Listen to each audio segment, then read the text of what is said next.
there, brother. How you doing? I am doing good. You? Good, good. So? Trying to get out of my parking lot here.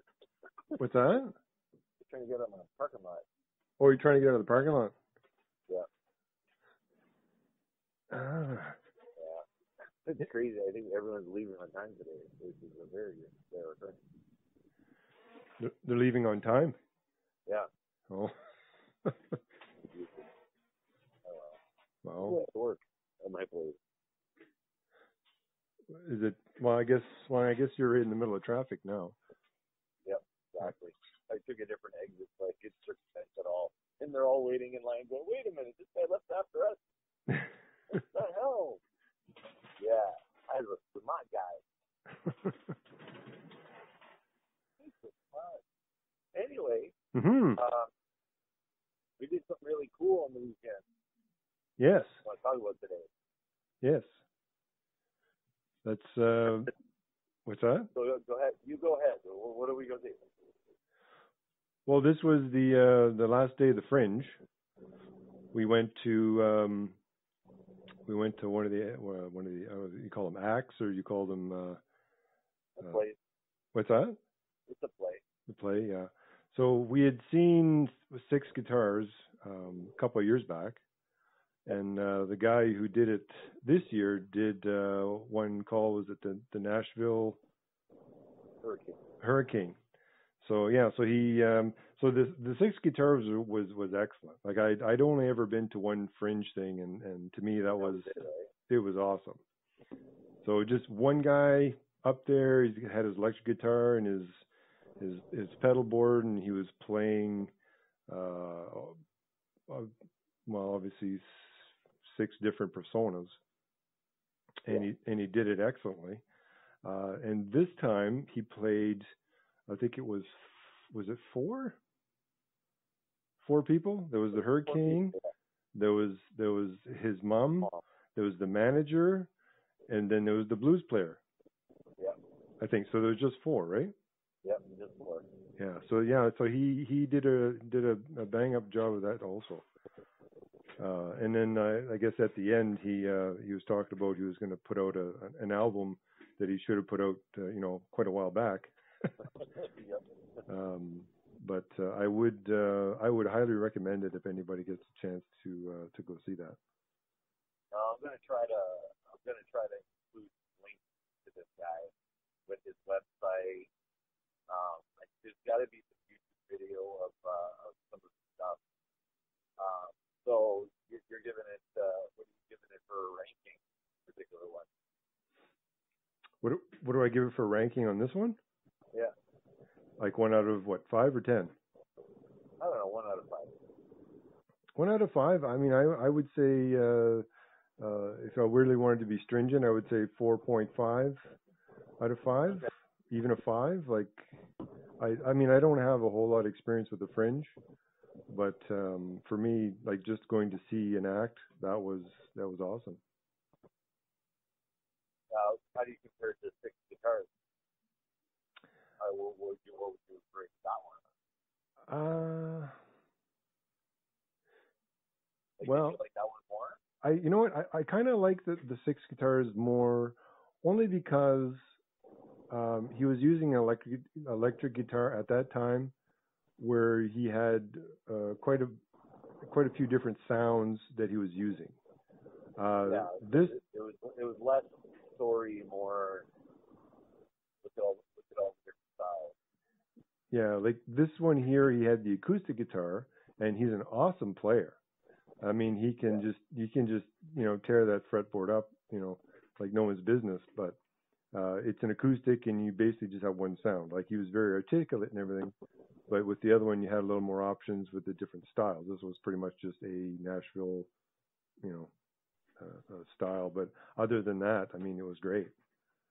Yeah. I think for me, I think I like the story better in this one. Mm-hmm. But the overall enjoyment, I like 6 guitars more because for exactly the same reason that it was, to see him bouncing from style to style, and that was cool. But I will say, blues guy in this one. When he did that one song, I don't recall if he was singing six guitars. I might have to go back, but I just seem to remember it was more just him playing and less singing. Is that accurate?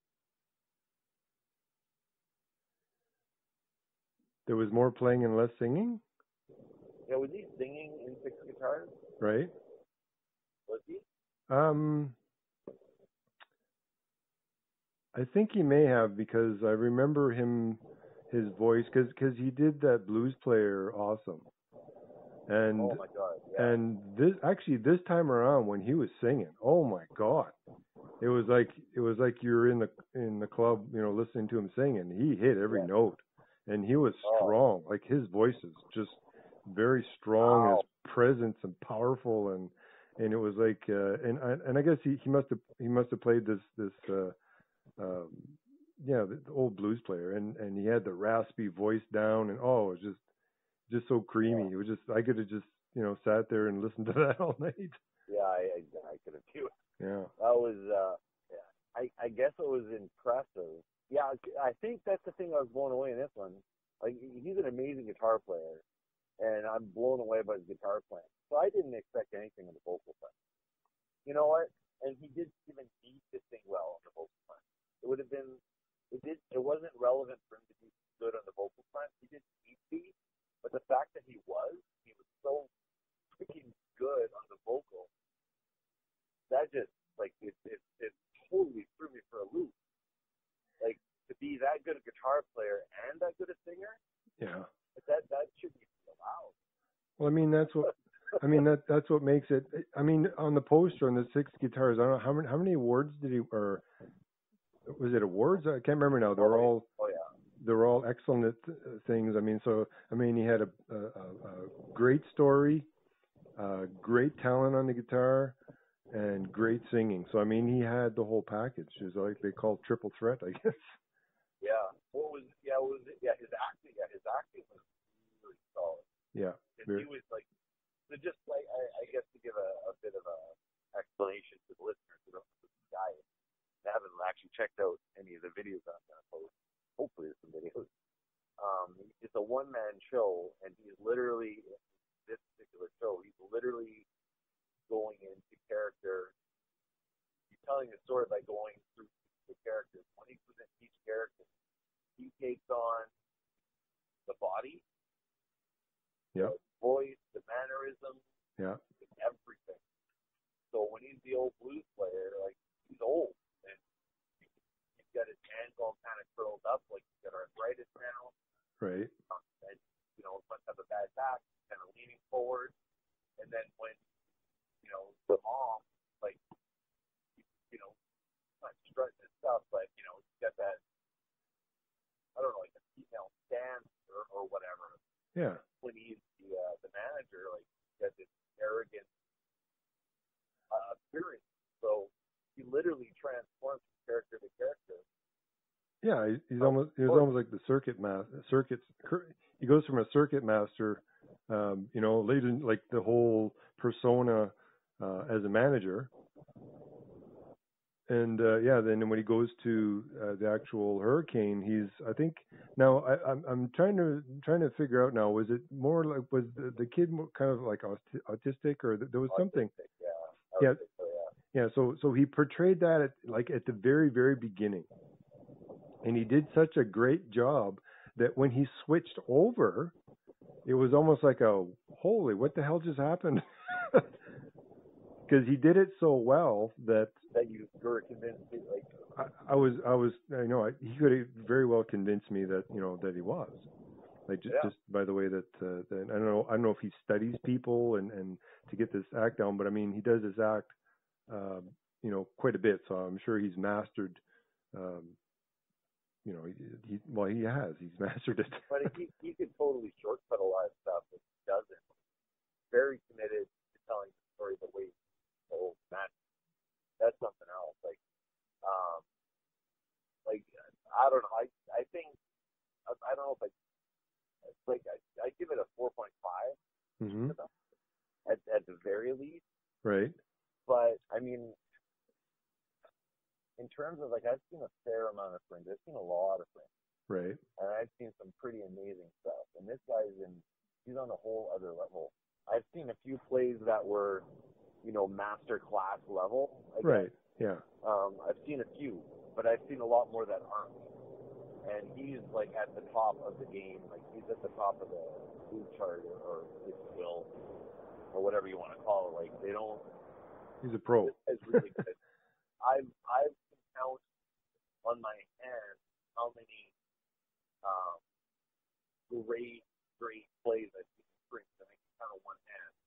I've seen a lot that are very, very good, but I've only seen a few that are great. This guy's right up there. This guy is like in the great category. Like I still talk about 6 guitars years later. Like it still stayed with me. So, and this one is definitely going to stay with me too. Like I was inspired like watching him going, like why can't we do something like this? Like it made me want to create, which is that's the sign of good play. You'll have to talk a little closer to the mic. I can hardly hear you. Oh, sorry. Sorry. Yeah, it actually got pulled away here. How's that? Is that better? That's a little better. Yep. Yeah. So yeah, I guess what I was saying was when a play is that great, it makes me want to create. Like I wanted to do a play now. I know I'd never do anything as good as this, but it inspired me as an artist, to do stuff, like to do something. Yeah, it's like when you go see a concert or something, and you see the drummer or the guitar player, and you get like right into it, and you get home. It's like you're just pumped, like you just want to grab your guitar, your drums, and just go to town. And just the same thing, like what he did, like with what you're saying, he's motivated, but he's kind of awakened that part of you, that wants to do something like that. Yeah. Yeah. Yeah. So, it was really good. I hope the hell I can find the clip because you guys have to see it. Something else. Yeah. I'd actually go see the 6 guitars again if because he says he's kind of switched back and forth. Yeah. Well, so, he was doing both of them during this festival. He was what, sorry? He was doing both of them for this festival. Oh, he did. Oh yeah. Oh, okay. Yeah, I think I'd like to see 6 guitars again. Now that I've seen this one, I think I want to see 6 guitars again, just for the perspective, I guess. Yeah. Like, because I think I'd appreciate 6 guitars more now. This one. Right. Yeah. Yeah. Yeah. So what are we gonna like? So you've seen 2 phenomenal plays at the Fringe. Right. So what the hell happens when you go see one that's not great? It's just pretty good. Well, are you jaded now? Are you going to be jaded? Well, I don't know. That's the thing. Like, but and I know. I mean, James has seen like a whole whack of them. So it's like it would almost be to get his perspective to. I mean, say you saw 6 of them today, or however many there were, and out of those ones, how many were, up there? Yeah. Versus, they were just kind of mediocre. Like, I don't know, like, what is the prerequisite to have, say you wanted to perform and you say, okay, well, I want to perform the Fringe. What do you have to do? You have to give references. Do you say, okay, well, I'm going to be playing for an hour or an hour and a half. This is what I'm going to do. Here's a demo tape of what I've done. Like, what is the prerequisite to get something on there? I don't know. I'll include a link to the Fringe Festival because there's a whole process for putting a play out. Right. And actually Corey Geek from the podcast here, he also was in a play. At the Fringe? How many years? Yeah. Yeah. Okay. He's never done theater before. He did it, and he actually played an old man. Right.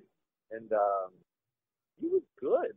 Like he was actually really good. Like I really enjoyed it. He was believable in the role. Like he great his spirit out. And this is when he was a young man.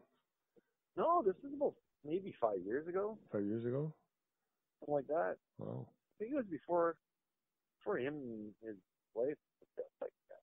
Right. Sounds about right. Interesting. But it was good. Like it was really, really interesting. He played I think he played an old man, but I think he played someone who was simple. I think that's what it was. Like he had some sort of intellectual deficit or something. Mm-hmm. I don't know. But anyway, yeah, he was good. But there's a process, and I think there's a whole lottery too. Because if you have a play and you want to get into the Fringe, there's still a lottery to actually getting your play in. I don't think it has to be good. I don't know what the criteria. I think it's really, really open to let people go in. Right. And they say it's a true lottery, but sometimes I doubt that because I've seen there's particular players that are really good and they're good money draws that are there every single year, and they've never missed but a year. Like they've always, Right. So I mean, it's probably pretty packed. I don't know if it's like you have to do like say they would already pre-book for next year now, or in 6 months, or I don't know. I'm sure there's a whatever the timeline is.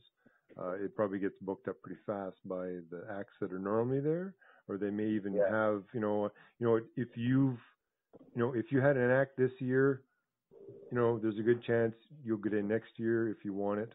It's almost like football or hockey when you buy the yearly thing. Yeah. Yeah. I think I will link just to show people what it is, but I think we should explain what the Fringe is too. Some people may not know what the Fringe is. Okay, well you explain it because you know more about it than me. Yeah, I know.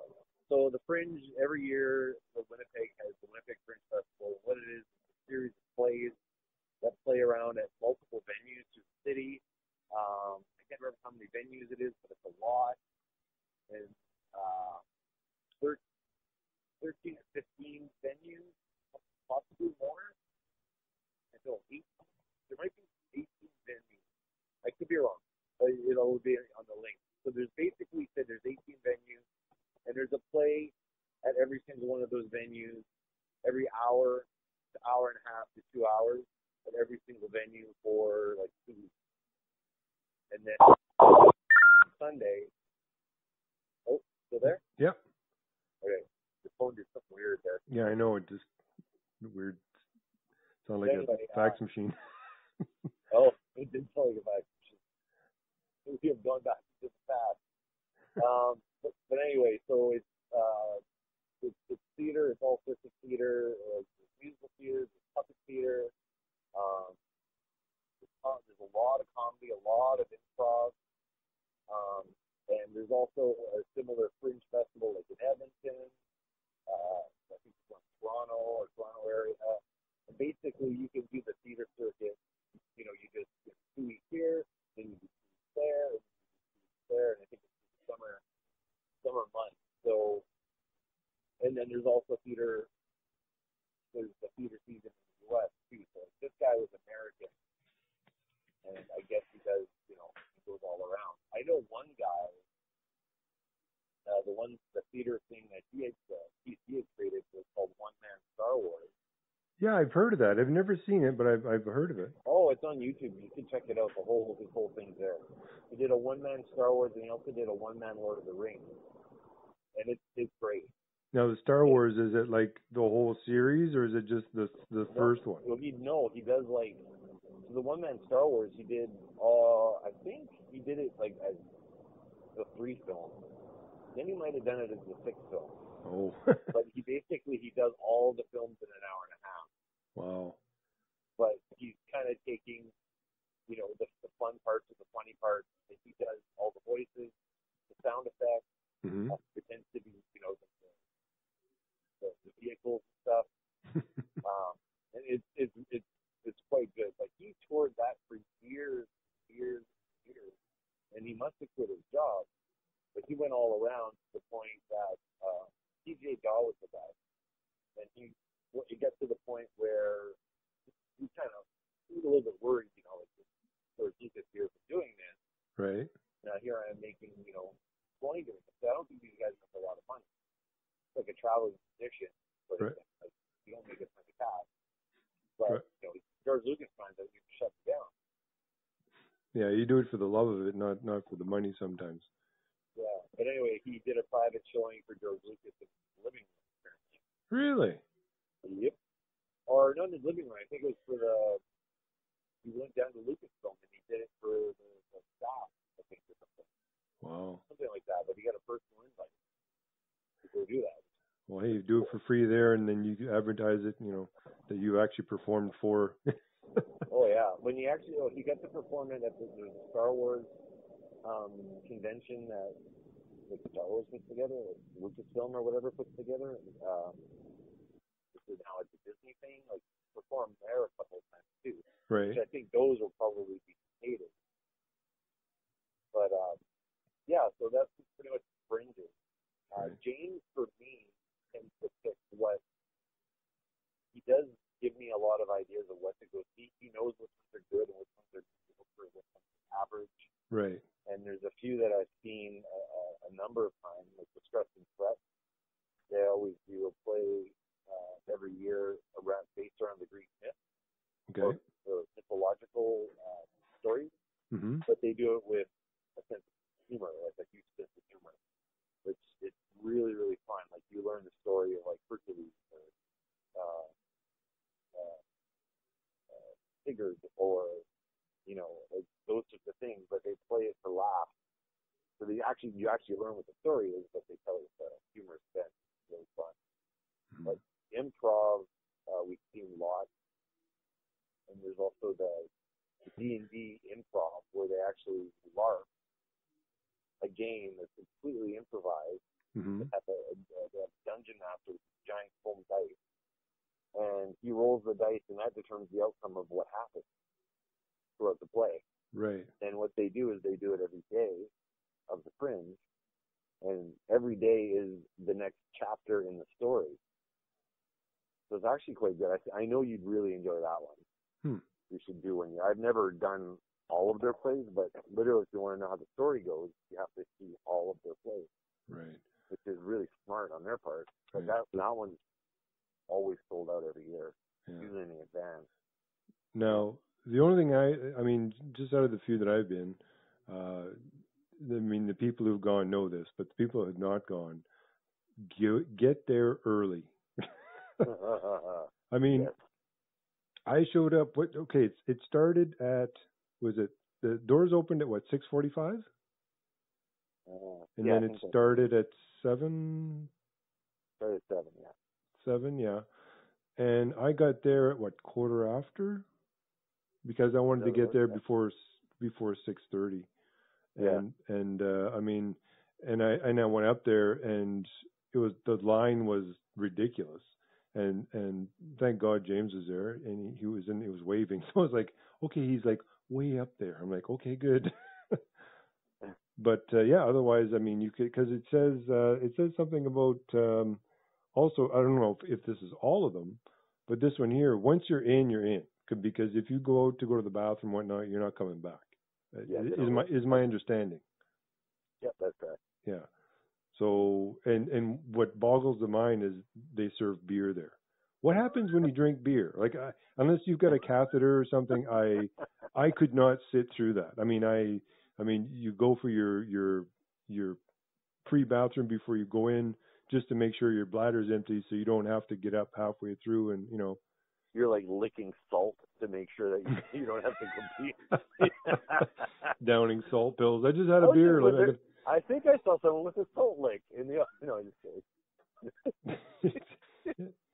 Yeah, you could sell them in the hallway there as your. You could, yeah. They make a killing. Yeah. All right. Well, anyway, I've arrived home. Like I said, I'm going to link a bunch of the stuff in the posting for this because I think this guy's totally worth checking out. So if he's going to be in your town, check the tour date. Mm-hmm. And yeah, this guy's phenomenal. I think it goes without saying that he puts another play out, we're going to go see it. Oh, for sure. If he does he's going to do 6 guitars again, so we'll probably see that. But right, like if he does another one, I think like how could we not go see it? Like, exactly. He's reliable for sure. As a performer. He's always great. He's not good. He's great. And he had a heart attack. Yeah, he had a heart attack. He was on that. Was a cruise ship? Yeah, he was on a cruise ship in Mexico. And he was doing one of his acts, and I guess he had a heart attack, and then he said he was going to say something. Who's going to, unless this is his next one, he said he was going to, fill us in on the Mexican healthcare system.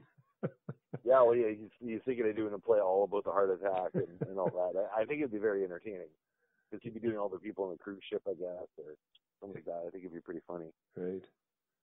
All right, well, I'm going to let you go, brother. All righty, sir. We will talk at you later. Sounds good. Okay. Right. See See ya. Bye. Okay, bye.